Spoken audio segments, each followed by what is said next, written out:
obviously, well, not obviously, but Paul last go around there, last regular season game. Oh, I thought you were here to talk about the Pats. What do you think he meant to the Celtics? What they meant to him? You know, I don't know what he meant, what the other way, but what he meant to the Celtics, I don't know, I mean, he meant a lot, obviously. We'll remember Paul, obviously, because he was a great player and he won a title. I give him more credit for, like, bucking the trend. He went through a lot of lean years and I don't ever think I ever heard him once say, I want to leave. I don't want to stick it out. I never heard him say it. He just hung in there and kept wanting the team to get better. Danny and I spent a lot of time telling him what we were trying to do. He exhibited an amazing amount of patience.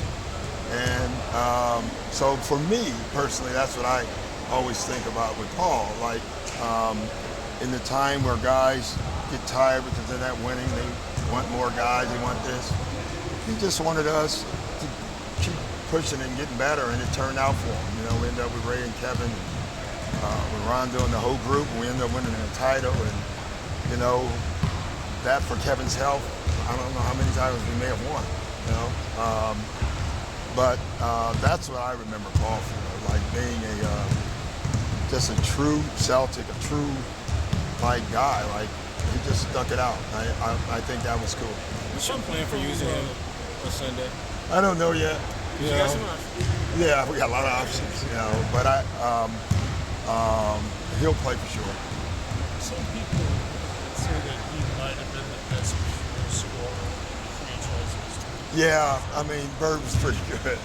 But Bird did so many other things too. Mikal was a great scorer as well. He's in the argument for sure. I mean, Paul is a bona fide scorer. And, a professional, I always called him a professional scorer. And that's what he was. And, we laugh now, it's amazing how close we are. But, that first year was not the smoothest transition. Here comes this crazy coach was telling him that he wasn't playing right. And he was like, well, what do you know, man? I made 3 All-Star teams. And that didn't go smooth at the beginning. And Paul was great. Like, I tell people, people think it was like this thing where we kept butting heads. It was really Paul walked in my office one day and said, you're right. I'm going to do it. I'm fine. And that was it. I mean, it was amazing. It took a while, but it was just awesome that that's what he did. And from that point on, he was great for us. And, but I don't know, watching him even today, like in practice against 24-year-olds, it's amazing how he can still score. Like, he knows how to get the ball in the rim. And a lot of people never figure that out. What did you tweak with this game? Well, I just thought he never, early when I got there, I thought he caught it and held it. And my whole thing was catch it and move it and get it back, and then the defense is not going to load on you. I asked them the question, it's as simple as a setup question that all coaches ask players, are you a good shooter or not? And they're all going to say good shooter. And then I said, well, why are you shooting 40%?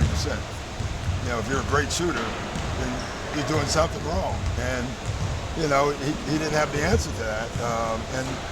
Then all of a sudden he went to 47 and 46 and it changed. And no one could load up on him anymore. Being around Paul for the majority of his career, Doc, when he decides to walk away, what is the game losing without? Well, I think they're losing a fundamental technician. Like, Paul, I would guess, was not on a lot of top 10 highlights.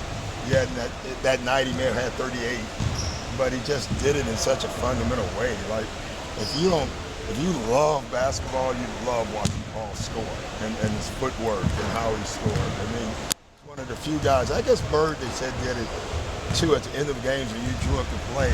He would tell you where he wanted, not just the ball, where he was going to shoot it from. And it was amazing how many times he got to that exact spot. I mean, that's very few players have the basketball knowledge to be able to do that.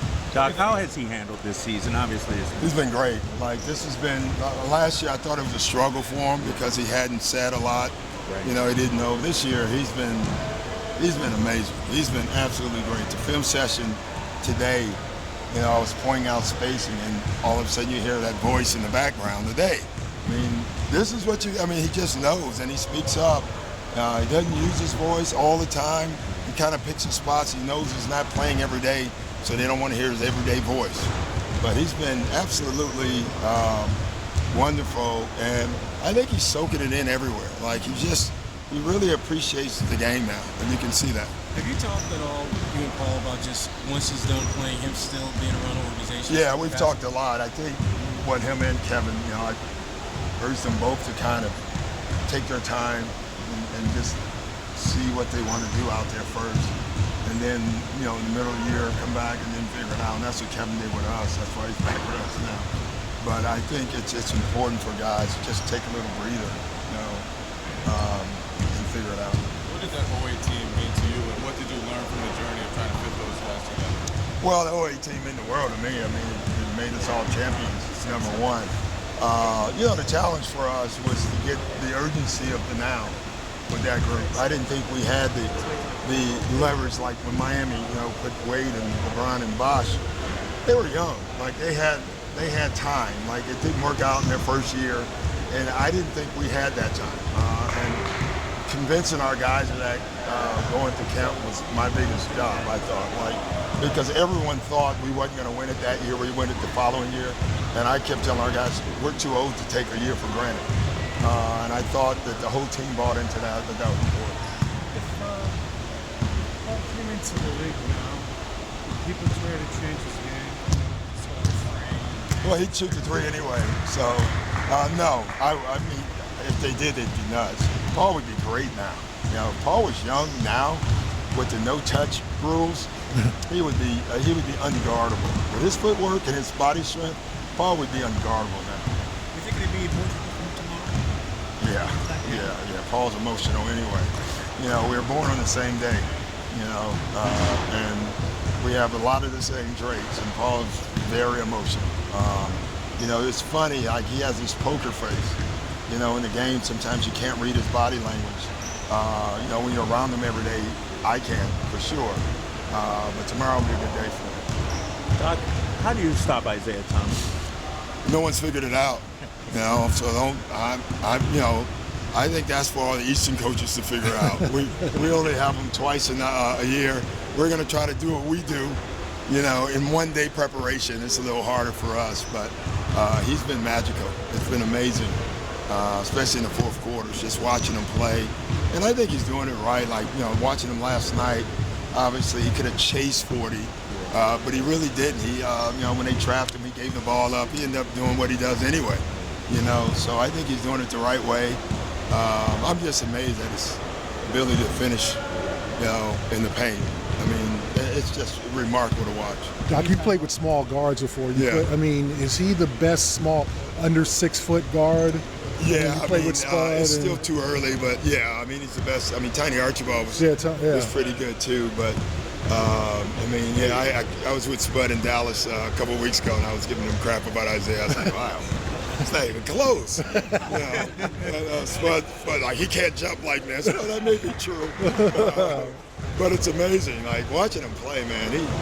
It's what's remarkable for me is he scores in traffic so much. Yeah. You know, it'd be one thing if he was just jacking threes, but he's scoring in traffic. I'm just amazed watching him. How about you guys? What's going on? You have a handle playing? Huh? I know you had a lot of injuries. Yeah. I mean, we Do you just have a handle on where you no. guys I are? mean, when you look at our record right now, when you consider that Blake and Chris has missed most of our games, I take our record all day. I'm not satisfied with it. I think we should be better than our record. But you are your record, and we accept it, and you know, we'll be fine. DeAndre is about to play in his first All-Star game. Thanks, Doc.